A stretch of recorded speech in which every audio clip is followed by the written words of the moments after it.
So as the Structural Inequalities Alliance, we want to create a future, and I'm sure you all do, where we can all have a good meal, somewhere safe and warm to live, and feel valued and connected. To get to this change, I think we must recognise that we're all on a journey, and that part of that journey is equipping people to speak with the same language but with different accents. So for us at the Structural Inequalities, what the messages that we are sharing is that structural inequality is a priority issue. It impacts all of us, no matter where you are in society.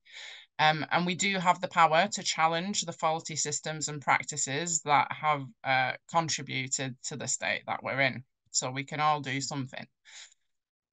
One way we're choosing to do this is by exploring different issues and topics and examining how it impacts different sectors and considering what our commonality is and what we can all do. The reason we feel it's so important to be cross-sectoral, and as you've heard from each other, you have such a wealth of experience and expertise about so many different topics. And also, you know, we have academics and business representatives and researchers and, you know, is no matter what the issue that you are working on, it contributes to the bigger picture. And sometimes we think, or we say, or we hear, you pull at one thread and it all starts to unravel. And the thing with structural inequalities, it's absolutely massive. And you start thinking about something and you think about how all the parts interrelate and how they compound each other and how they kind of perpetuate each other. And it just can very easily become very overwhelming. So what we like to do when we bring people together is kind of pick one thing and invite everybody to share what they know about it. And that contributes to speaking the same language, because wouldn't it be wonderful when you are speaking about the thing that you know about, that you can pepper in some examples from the criminal justice system or from health or from education or from lived, you know, we all kind of want to paint a rich picture to get to the future where we want to be. So that brings me to the myth of meritocracy. How have we come about this? Well, I see it as the poster child for structural inequality.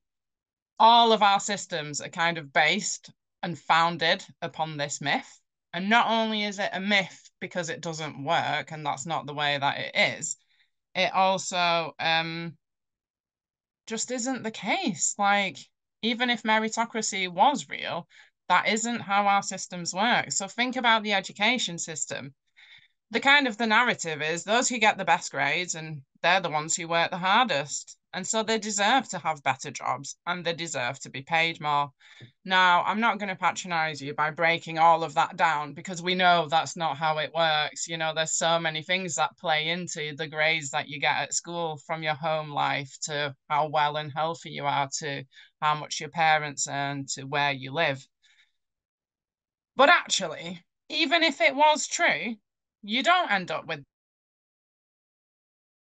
jobs, or you don't is the best job. You know, like, to succeed as a society, we need people to be doing different things. And we really saw that come into play during COVID, that kind of that friction or the dissonance with our key workers. Because who was it that we relied on? It was the delivery drivers, it was the shop workers, it was the cleaners, and they certainly are not the most well paid in our society, and they are certainly not the most well regarded. And I saw at the weekend, I bumped into someone that I knew. Well, this is a long story and I'm going to cut it short, but basically, my mother-in-law, who's a very, very, very hard-working woman, has been caring for my father-in-law, and she was absolutely mortified that she needed to get a cleaner, because actually she just couldn't cope, and you know, she needed to get a cleaner. Now, people have cleaners for all sorts of different reasons, but I sat down and had a cup of tea with the cleaner, and she's also a stoic, hard-working, wonderful woman who's been working since the age of 13. And she is well past retirement age, yet she's still going around cleaning people's houses because she can't quite afford to stop working. And she said to me, I've just finally accepted that I'll never be going to Egypt. And I was like, what do you mean? And she was like, all I've ever wanted was to go to Egypt, but it's just not going to happen. And I've come to terms with it and I'm okay now. Now, this woman who, I'd only met for half an hour, but I can't even paint the picture to you how a hard working woman she is. And I just thought, Egypt, it's not that far away. Why is it so much to ask that the one thing she truly, truly wanted, she's never going to get?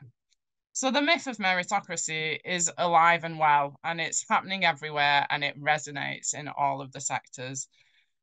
Now, obviously, this is like, I've been mulling it over, but the reason that it's important for us at the Structural Inequality Alliance is that it really demonstrates the opposite of one of our principles. So, as I said, the topic's overwhelming. There's so much of it. And the way we organize ourselves is around our three principles, which I will share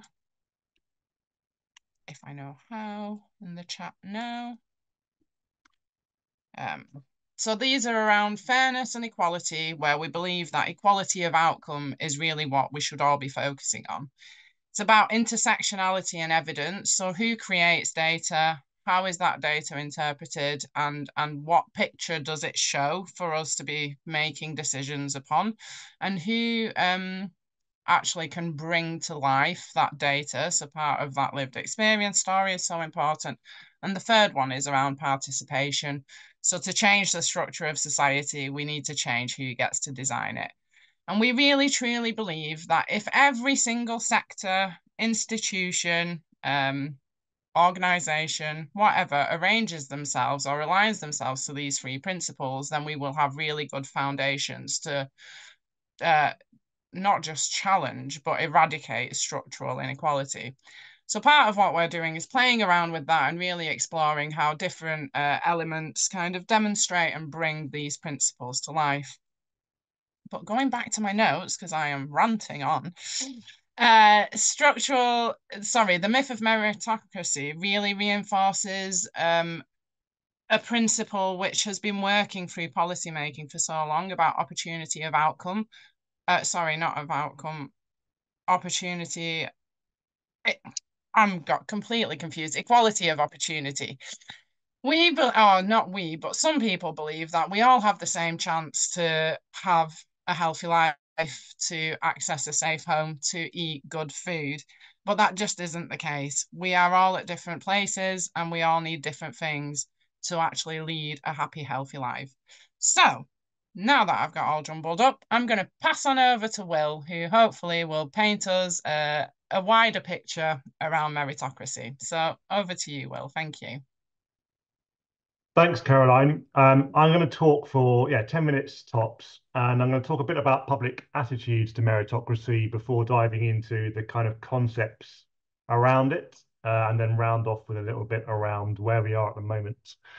So, meritocracy, as Caroline said, it feels like there are two issues that we often confuse when we're talking about meritocracy, one of which is, do people think that we should live in a meritocracy in the UK?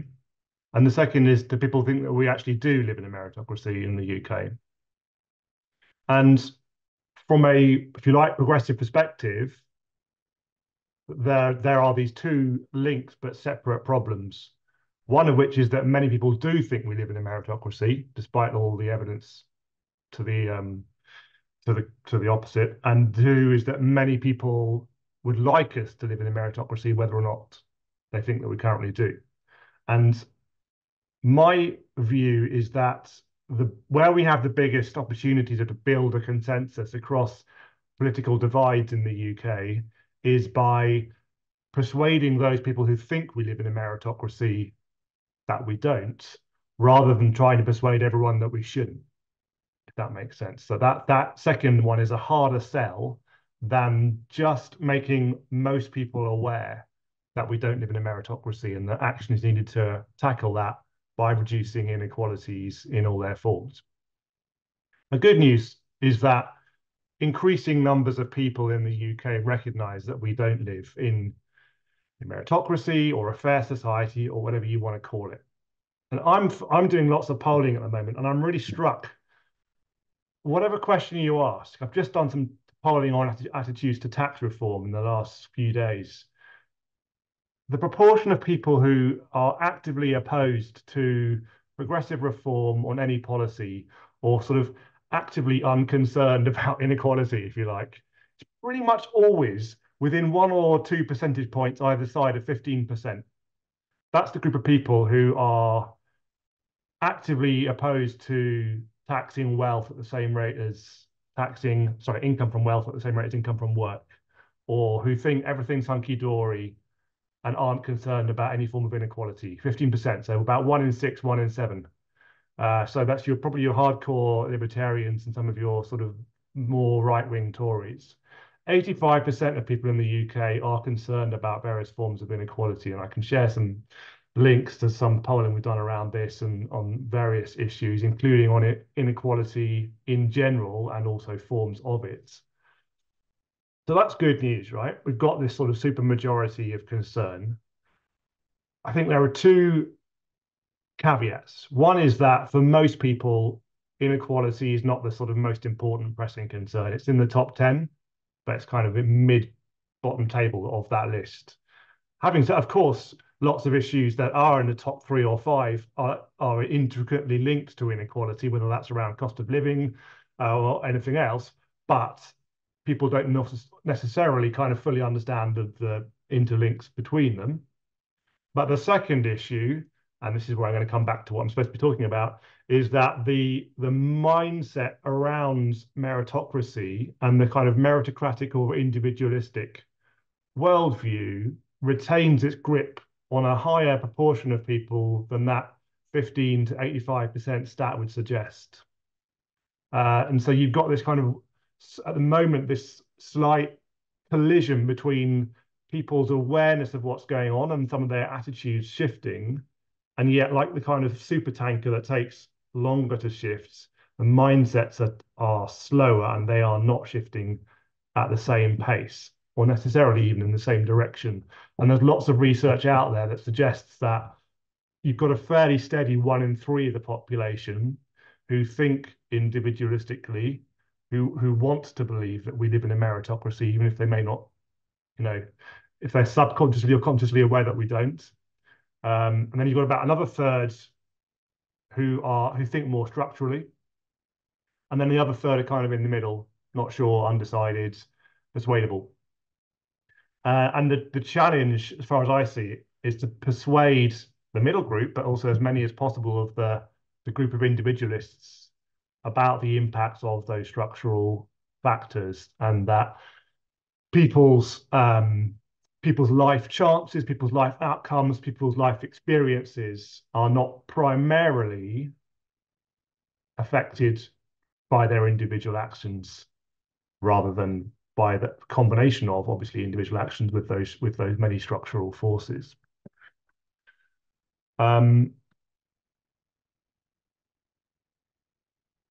Yeah, I think I've said enough about attitudes for the time being. I'll come back to that. But just to go back to the concepts. So meritocracy, you've probably heard this already. It always gets mentioned in any kind of roundup about meritocracy. It was coined by Michael Young in the 50s as a satirical term. It was in a dystopia. So he envisaged this society run as a meritocracy, as a kind of, as really as dystopian vision of what the future might look like. But then in the sort of 70s, 80s, it was reinvented as this aspirational term, and very quickly became something around which the main political parties in the UK could unite as seeing as a positive vision for what society looked like. And very much tied to the idea of equality of opportunity and the extent to which, again, that has dominated political discourse over the last 30, 40 years, the level playing field, etc. And if you look at the literature, which I've done a bit, I'm not going to claim to be an expert, you see that there are these two types of meritocracy that are talked about. So one is this idea of weak meritocracy, if you like, and the other is strong meritocracy. And the idea is that weak meritocracy doesn't go as far as strong meritocracy in trying to remove the barriers to equality of opportunity.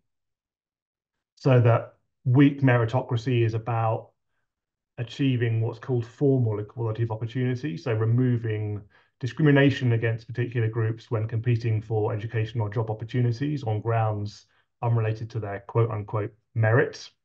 And the second, strong meritocracy, is about a sort of more ambitious idea of equality of opportunity, which takes account of the circumstances into which people are born, the resources they have at their disposal, and aims to correct for the unequal life chances that result from those. So looking at inherited wealth, for example, and looking at family environment that's linked to socioeconomic status, as well as the full range of protected characteristics. And sometimes you see protected characteristics as being something that's tackled by weak meritocracy, and sort of socioeconomic status as being tackled by strong meritocracy, which feels to me like a slightly problematically simplistic split.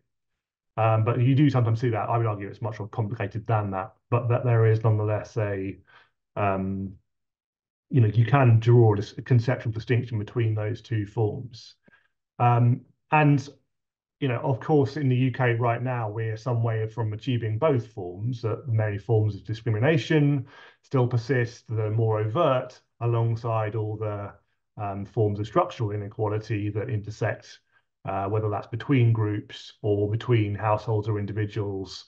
So whether it's around race or gender, or sexual identity or religion or disability or region or wealth or income or education or health, and so on and so forth.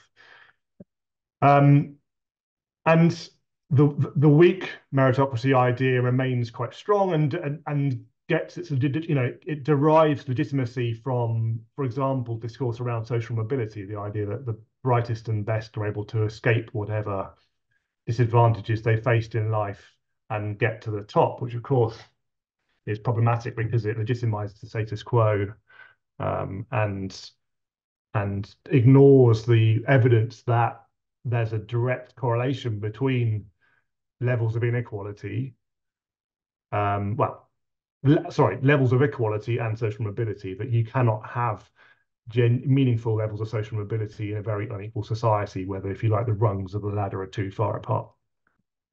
And there's a conceptual flaw at the heart of the logic of meritocracy, which is that even if you were able to achieve perfect meritocracy, leaving aside whether that's a good thing or not, that by definition requires people to have unequal outcomes, that are dependent on merit rather than any other factors.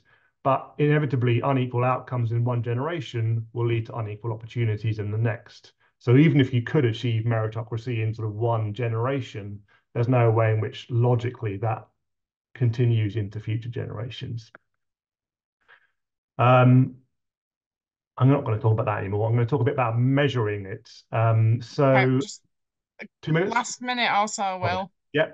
Just to say very briefly, we've done some research and collated other research around where we are in terms of unequal outcomes, as well as public attitudes to inequality.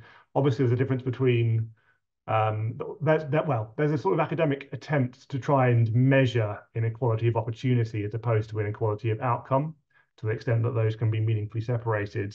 And the short way of describing it is hellishly complicated and very, very nebulous, but it's quite interesting. I'm going to stop there. I'll send some links around to it, and hand over. Thanks, Will. There was loads of really interesting stuff to get your head around there. It got a bit complex, because it, again, so intricate, isn't it? But Kathryn now is going to share some context around communicating. Well, I'll let her tell you what she's going to talk about. Hi, everybody. Yeah, so Caroline invited me to say a few words about the myth of meritocracy in relation to narrative change work. So the role of language in perpetuating this myth and mindset. Just a tiny bit about us. As Tansy has already said, Equally Ours is a pan-equality and human rights organisation working to make a reality of equality and human rights in people's lives. So we were one of the earliest adopters of an approach called strategic communications in the UK. And we've been building the capacity of civil society to use this powerful approach to social change and leading a number of framing research projects for around 13 years or so. In essence, for those who aren't familiar with it, this approach, underpinned by cognitive science, recognises that the way we talk about an issue, so the language we use, the images and values we invoke, and the way we frame it affects how we think and feel about that issue, and crucially, what we do about it, so the solutions that we support. So a really good example, which is used by the US cognitive linguist George Lakoff, is around, and a good example of the power of framing is around how we talk about tax. So tax relief, for example, frames tax as a burden and implies that it's something bad that holds us back and that we therefore need relief from it. So it's a really common and well-established frame that leads us to prioritise a particular kind of fiscal policy, placing importance on lower taxes and by implication a smaller public sector. But despite this, it's a frame that's used across the political spectrum, even by people who wouldn't support that kind of policy. So repeating the phrase tax burden or tax relief reinforces that frame in people's minds. So it makes it easier and more natural for them to think in those terms when tax is mentioned. So a different way of talking about taxes is as the building blocks of society, so the foundation that allows us to have schools, roads, hospitals, and so on. So you can see how talking about tax in these different ways leads you to prioritise those different things in public policy. So this is why the language we use matters.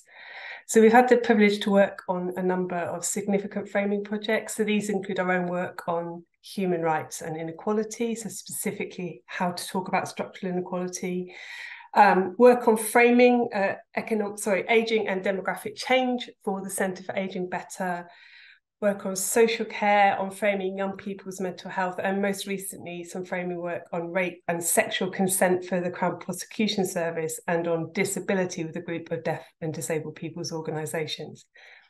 And we're about to embark on a new project looking at young men's thinking on gender equality and violence against women and girls. So I mention this because of the influence of figures like Andrew Tate on young men, and the pernicious message he peddles about the cost of gender equality to men and his embodiment of many young men's sort of ideal of success, which of course is meritocratic thinking on speed.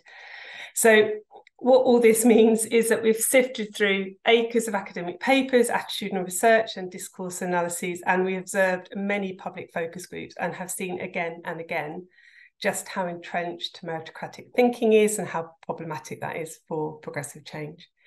So our focus, like most reframing work, is on what we call the conflicted public. So that's the middle group that Will mentioned just now. And that means that they tend to hold conflicted views of social issues at the same time, and they are therefore open to persuasion, to thinking about them in a more progressive way if we talk about those issues in the right way. So just to give 3 examples where we see meritocratic thinking from our framing research. So unsurprisingly, our equality framing research showed that the belief that we live in a meritocracy that is, for the most part, working pretty well is alive and well.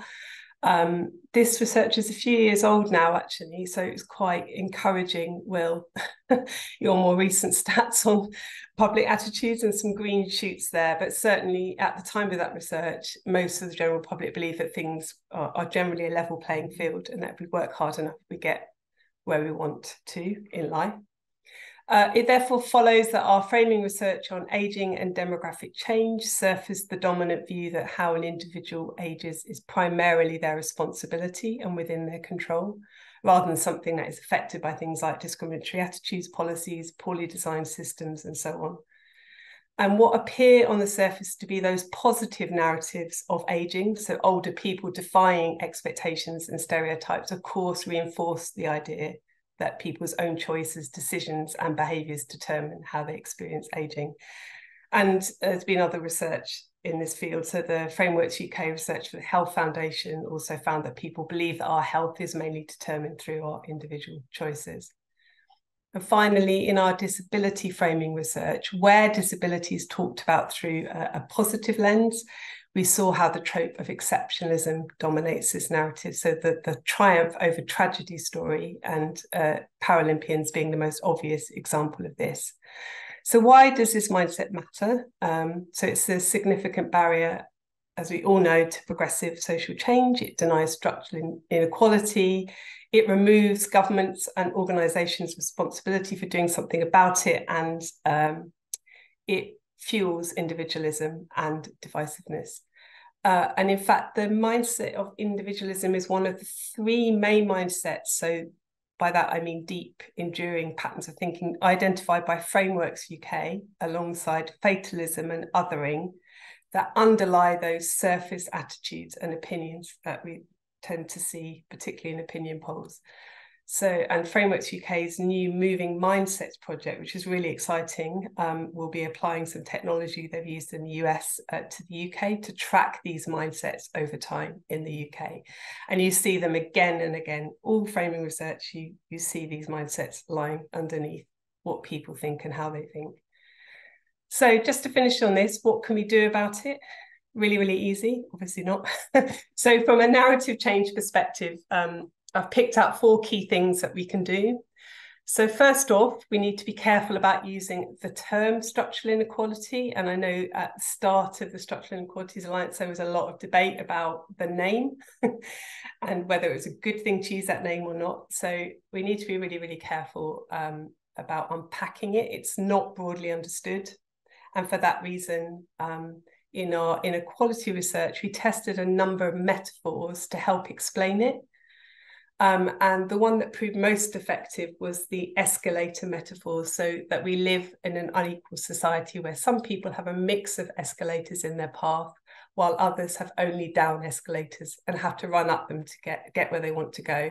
So it helps visualize that sheer effort that is involved for some people. But just a caveat there, our research also showed that while we need to talk about the structural nature of inequality, we also have to acknowledge the role of individual agency for our messages to feel credible. And that's really, really important. The second thing we can do is about values. So it's about connecting with people's compassionate or intrinsic values. So things like equality, social justice, our interconnectedness, and avoiding tapping into people's self-centered or otherwise known as extrinsic values like wealth and social status. So research shows that by invoking and therefore strengthening people's intrinsic values through our communications, we can increase support for a whole host of progressive causes.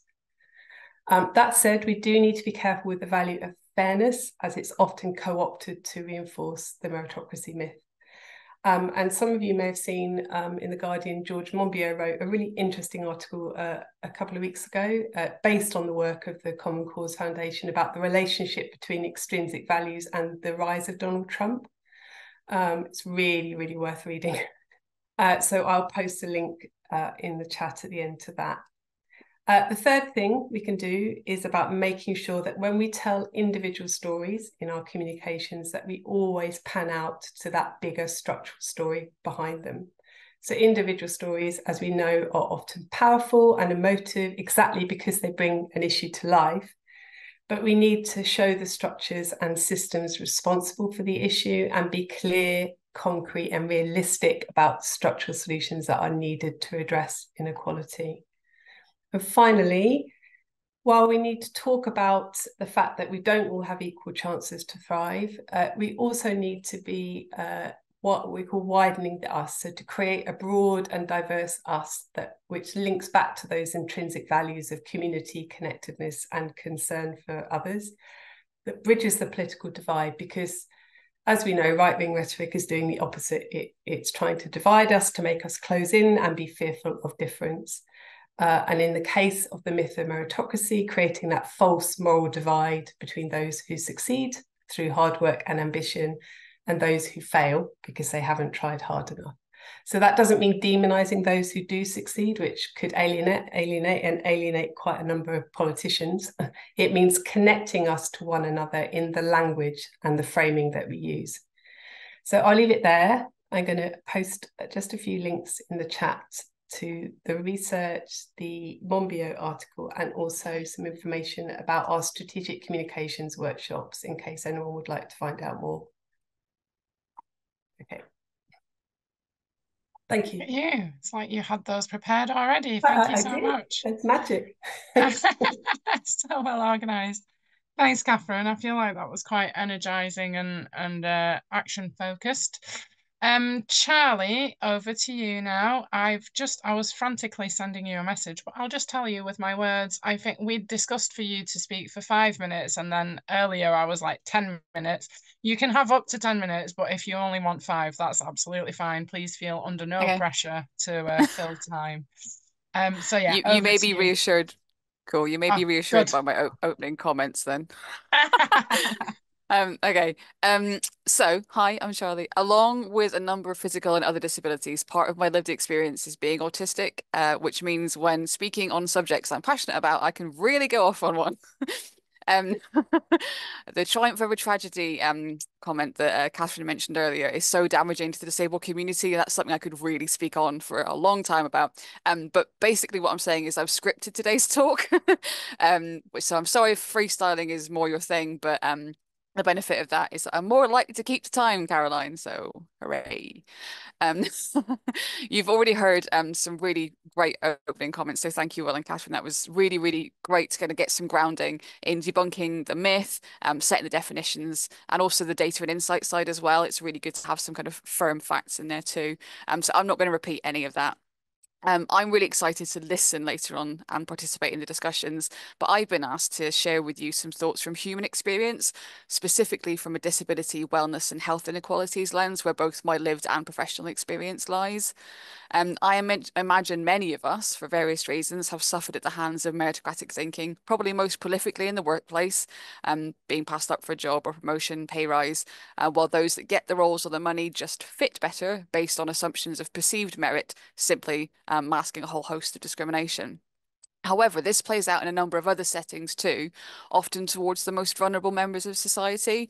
Within the framework of a meritocracy, it's billed as reward for hard work system, which at a surface level seems harmless and almost logic when everything is framed in a capitalist employment-centric context. However, outside of that, in the world of support systems and healthcare, these beliefs are applied to and are prolific, hugely harmful and life-limiting. Because the narrative is, within a meritocracy, to need help is a character flaw. You've seen the headlines about employment support benefit scroungers because there's no understanding of the work that goes into earning that support when you're out of work, or because disabled lives are worth less, are criminalized based on eugenicist narrative that the burden we create on the state is so severe, we are undeserving of the support to live even the most basic of existence. As a result, we are given less choice and autonomy in support and healthcare because we are seen as less. When interacting with services and healthcare systems, the more of the low merit characteristics you tick, the more likely you are to be treated unfairly, have another traumatic experience, or simply be refused support. A good example of this is at the very beginning of a healthcare journey. The 3 strikes and out policy that many support organisation holds in regards to attendance at appointments. Support services are vital to the well-being and potential opportunities for individuals.